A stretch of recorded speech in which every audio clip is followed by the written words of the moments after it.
Hey everybody, how you doing? It's Dave, your host of Boiled as an Owl. Welcome to episode 10. I am going to go over more about the inventory process, read a little bit from the little red book, and wax poetic on sobriety. Hope you enjoy the episode, and let's dive in. Last time, I was talking about the emotional stuff that happens. And that was really interesting to dissect from my perspective. As I said, I'm doing this podcast, I'm in an AWOL group. And then on top of it, I have been really dissecting myself at a much deeper level by doing this work introspectively and then guided on a whole different front. Because when you're hanging out with 12 other men who are doing the work and really embracing the program, and they're actually trying really hard to do better in their lives, you get to see a lot of different perspectives on things. And the coolest part about it is you realize you're not as unique as you think you are. And that is what separates addicts and alcoholics from the general population. We think we're so unique that if you had my life, you would drink like I did. And if you had all the stuff going on in your world that doesn't make sense, you would have this problem too. I mean, why wouldn't you? So what ends up happening is we kind of shelter ourselves. And I love the line in the big book where he says, we have to wrap ourselves in cotton wool because we can't handle anything. And it's true until you actually get to a point where you can dissect all of your mental reasonings and actions for what they truly are. You never really make any progress in life or in the program or anything. So it's very imperative to really hone in our skills and become really adept at the 12-step process, because it's in the 12-step process, if again you choose to do the 12-step process, that you'll find a lot of the chinks in your armor, so to speak.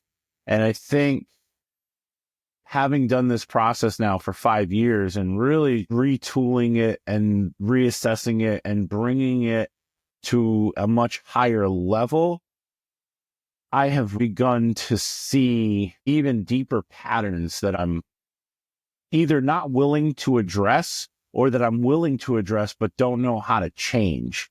And I think it's amazing that at one point we reached out to a higher power and said, hey, I'm struggling here. I need help. I'm powerless over this thing. And I'm insane because I realize that I am powerless over this thing. And now I need your help to return me to sanity. And I'm going to decide to make a leap into a realm of possibility, which is a faith-based life, because my life was predicated on not so great decision making, not so great problem solving.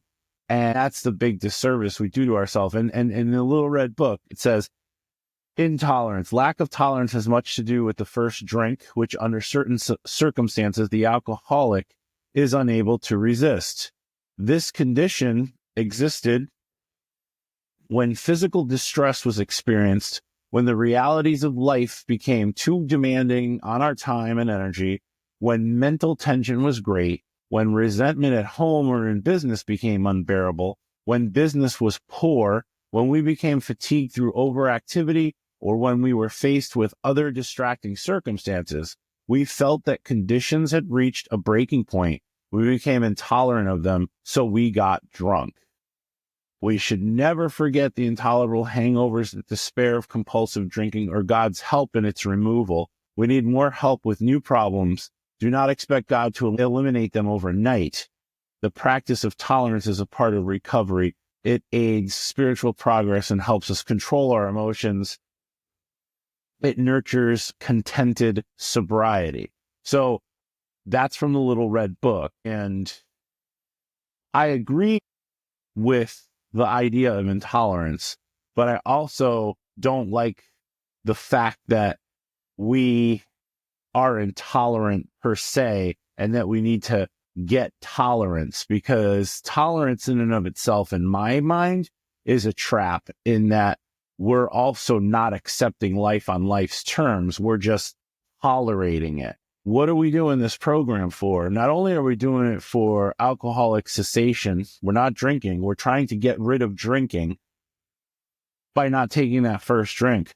But inevitably, we're trying to get rid of all of the bullshit in the way of our higher power. And you can liken it to a dam. If you have a dam and it's all blocked up, the trickle is very small compared to what's behind the dam.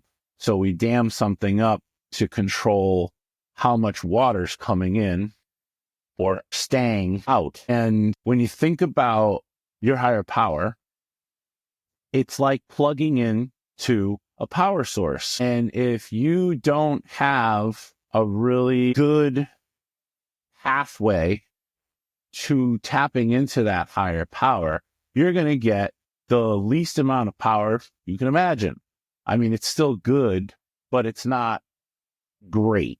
So what we need to end up doing is we need to end up looking at the power that we're connecting to and what's in the way of getting a full connection. And what's usually in the way of getting a full connection is this thing right here between your ears. It's, again, beliefs we've created, ideologies that we've embraced, the way we were brought up. A lot of us had an upbringing where we deferred to ideologies based on what our parents taught us. And some of their belief systems are faulty as well. If you're not growing in a direction that you're trying to take your life in, and you're just stagnant and everything just feels so contracted and so impossible with your own action, you're eventually going to hit that wall so hard that nothing is going to make sense other than picking up a drink or a drug, because all the compounding emotions and the compounding ideas that are relating to your disdain, your irritability, and your discontent eventually overpower any sense you could make of them. I took the drink away, but then I was left with all of the feelings and the fear was just so consuming. At first 8 months of sobriety, before I even got to the fourth step and my inventory, I was white knuckling it so hard because I wanted a whole new ideology and to embrace a whole new way of living. And I didn't trust it. I knew other people were doing it, and I could see the people that were actually working their program and practicing it in daily life. I could see the miracle that was happening for them. And I could put my faith in the idea that maybe it's working for them. Maybe it could work for me. If I just surrender and I just accept life the way it is, and I don't reach out to something to change how I'm feeling, but rather embrace how I'm feeling, sit in that discomfort, that suffering that my mind is creating for me, embrace the fact that this is something that's happening outside of myself. And the biggest issue is that I'm not grounded, I'm not plugged in, and I'm not centered within. When you don't have that inner connection with your higher power, it's really hard to navigate upsetting situations, because if your inside world isn't at a place where you can rely on the feelings, the emotions, and the capacity that you have to navigate stress, then everything that comes at you is going to be a giant issue. And you're going to struggle. Intolerance, for me, is that issue. And so is tolerance, because even with tolerance, I'm not accepting it fully that this is my life, but I'm tolerating it. What do they say? Pain is inevitable. Suffering is optional. And we are creating a bastion of strength, and that bastion of strength starts inside. And everything you start feeling inside inevitably reflects on the outside. When you hear in the program that if you're experiencing any kind of unrest or you're feeling any kind of anger or frustration, it's coming from within. And the way that works is you get to look and see what's happening outside. Who's bothering you? Who's making your life miserable in your own mind, in your own mind's conception? Who is the person that if they just did the thing the way you thought they should, that your life would be easier? And what you realize once you start getting deeper into your own recovery is that it's you. It's always you. The last person you're with is you. There are times when people are assholes, don't get me wrong. However, when you get to such a solid state in your recovery and people are doing the thing they're doing and it's not bothering you, that's true surrender and acceptance. And that's when you start experiencing the miracle on such a higher level. What ends up happening is the experiences that you're experiencing might contract you. And when you're in contracture, that's just being unplugged from your higher self, right? So you're experiencing discomfort, dis-ease, anger, frustration, intolerance, jealousy, self-pity. Again, all the cornerstones of addiction and the behaviors that we're trying to change so that we become recovered. And that contracture will usually start showing up as pain in your body, discomfort in your joints, possible issues with sleeping, issues with anxiety. So it's all based on the inner world, and the reflection outward is letting you know, hey, something's up. You're not in alignment with your higher power. And because of that, you're experiencing severe discomfort in your body, because that's how our body gets our attention. The mind, the body, and the heart is connected with your brain. I mean, there's so many studies that show how our gut, our heart, and our brain are aligned in regards to the ability to sense and feel and interpret our environment, whether it's within or without. So, yeah, we're getting there, right? We're doing all this inventory process because we're uncovering all of this crap that's in the way of experiencing a faith-based life. And that brings us to, fear. The tendency of alcoholics, again, from the Little Red Book, to discount fear as contributing to alcoholism often causes newcomers to underrate its importance to their inventories. They erroneously associate fear with cowardice and want no part of it. Yet fear had much to do with their drinking, and full knowledge of it is essential to their recovery. So not only did we have a list of resentments, I'm resentful at XYZ because they did this thing to me and it affected my pride, it affected my wallet, it affected my relationships, it affected my sex relationships, all of that. And then it brings us to a fear inventory. Fear is so necessary in our lives only because it helps us to understand when we're not connected to our source or our higher power.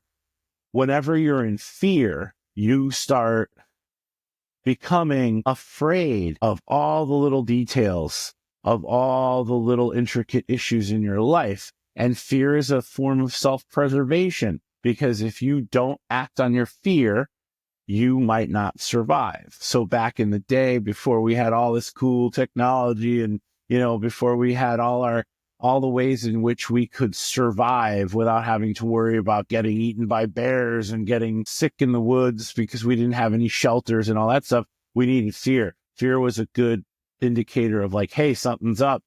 Let's get going. Now we have more comforts in our lives. Not everybody, but a good portion of us do. Most of us have homes, places that we can call our own so that we can kind of escape. A lot of us in recovery and addiction are coming out of homelessness or we're living in shelters. I mean, there's a lot of that. And, the fear of not understanding like what the next step is going to be or how my life is going to unfold. When you're in those situations, it's kind of hard to hold on to your ass and say, hey, help me out. But inevitably, if you keep doing the work and you keep busting your ass to embrace the new life, people are going to come into your reality. They're going to start helping you out, especially if they see how much effort and action you're putting into your program. And, you end up getting everything back.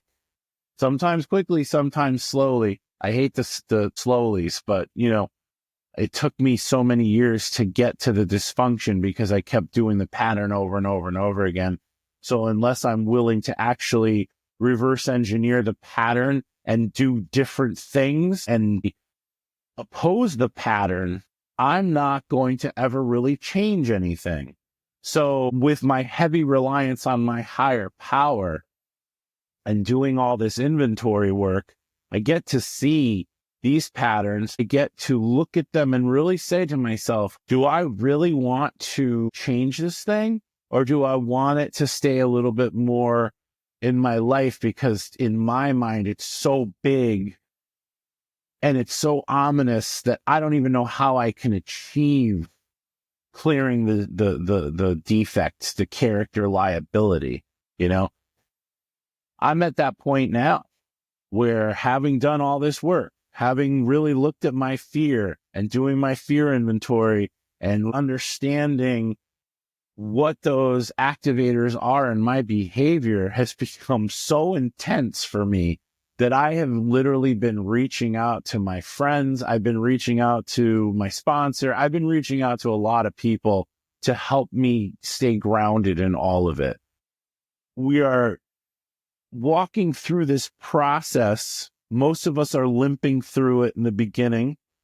And without steps 1, 2, and 3, step 4 becomes a really big chore, because you have to really make sure that you understand that you're powerless over your addiction, that you're insane. Because if you weren't insane, you wouldn't be drinking and losing jobs and losing relationships, or just drinking because you're so stressed out. Maybe you're super successful and you're a multi-millionaire, but you're still drinking.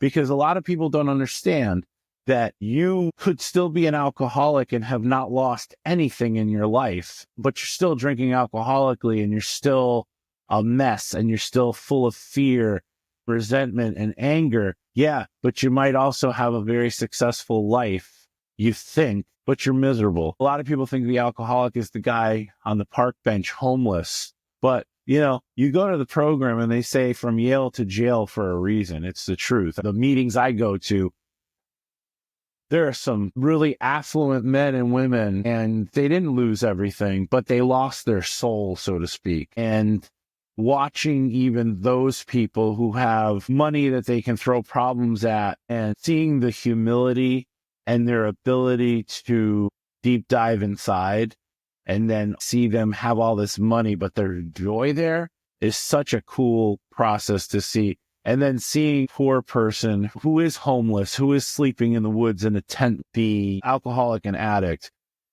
and seeing their lives changing in such a drastic way that they went from nothing to now all of a sudden they're contemplating buying homes, or their ability to afford an apartment because they're working now and they're working the steps and they're working this miraculous life with faith. And it takes time. It really does. It takes a lot of time.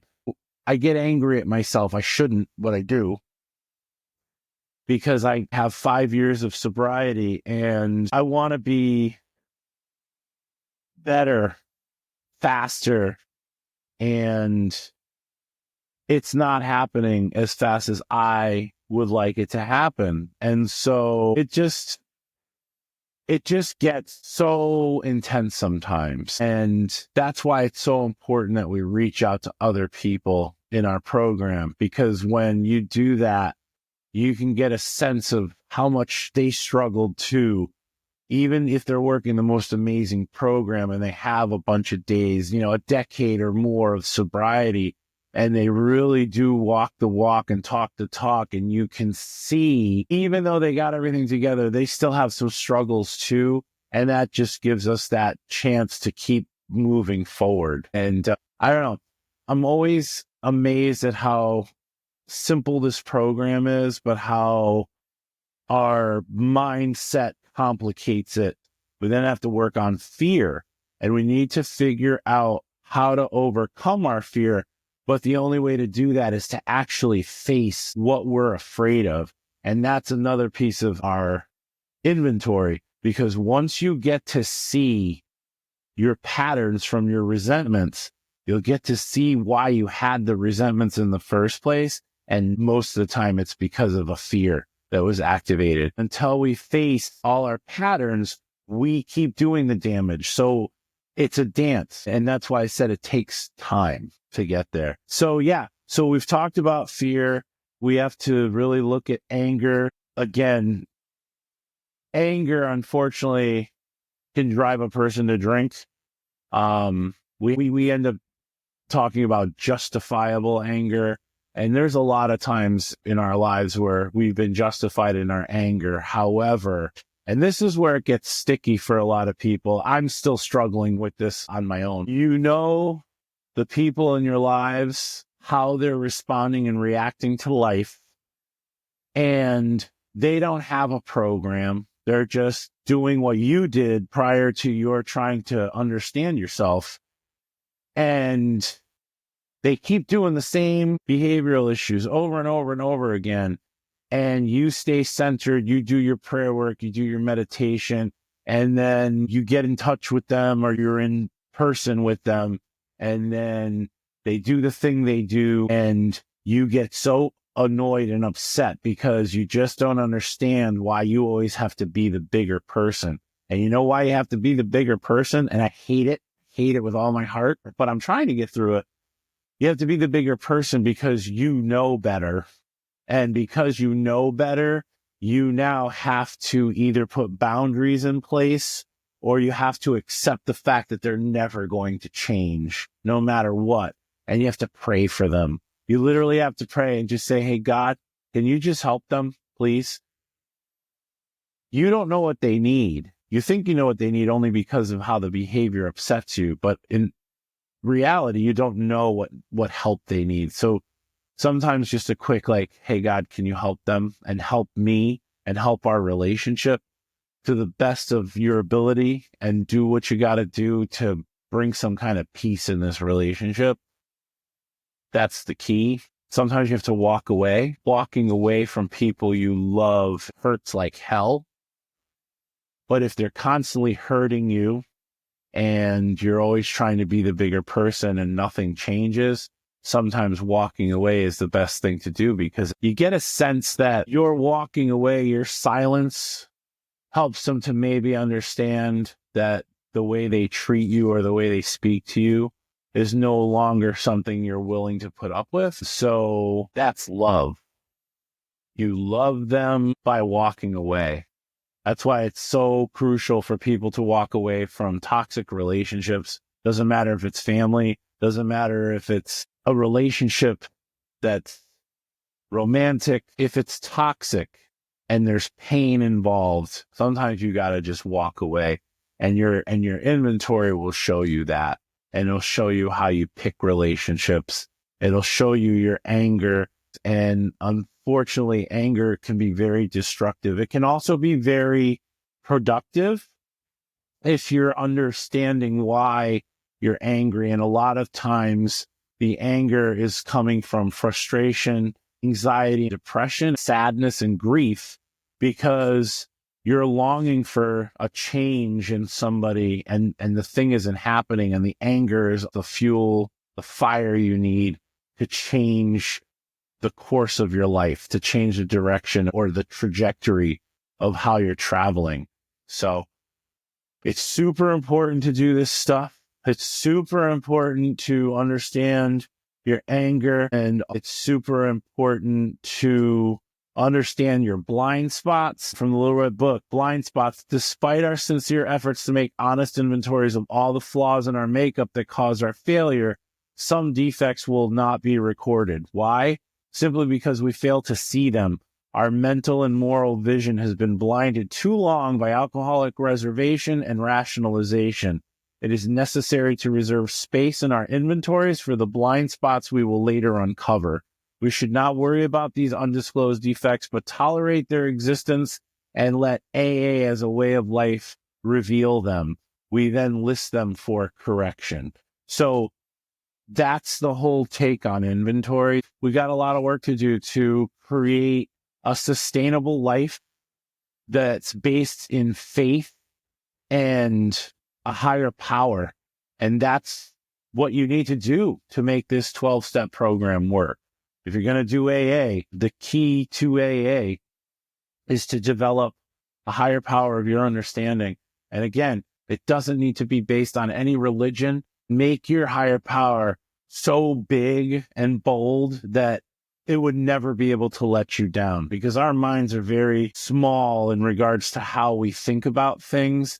But there's a larger, broader aspect of us that's not in this physical body that is connected to all that is. And when you can define your higher power, for me, my higher power can see around corners, knows what's coming weeks and weeks before it happens, even years before it happens, provides me with comfort when I am so miserable, and loves me without judgment and knows me better than I know myself.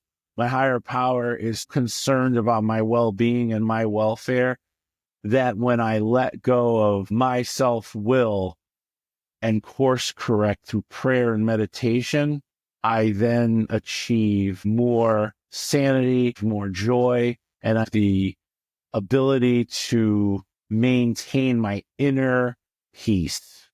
So those are all the ways in which you need to really work with this program and run with the ideologies of it. And that's that for today. So thank you for watching. Really appreciate it. If you want to support the show, there's a link to buy a coffee.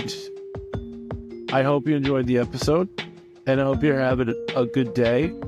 And I hope that you stay in the center of your program, and that you allow yourself a slow recovery. It doesn't have to be a grinding recovery, but it can be slow and methodical. I hope you all have a good day.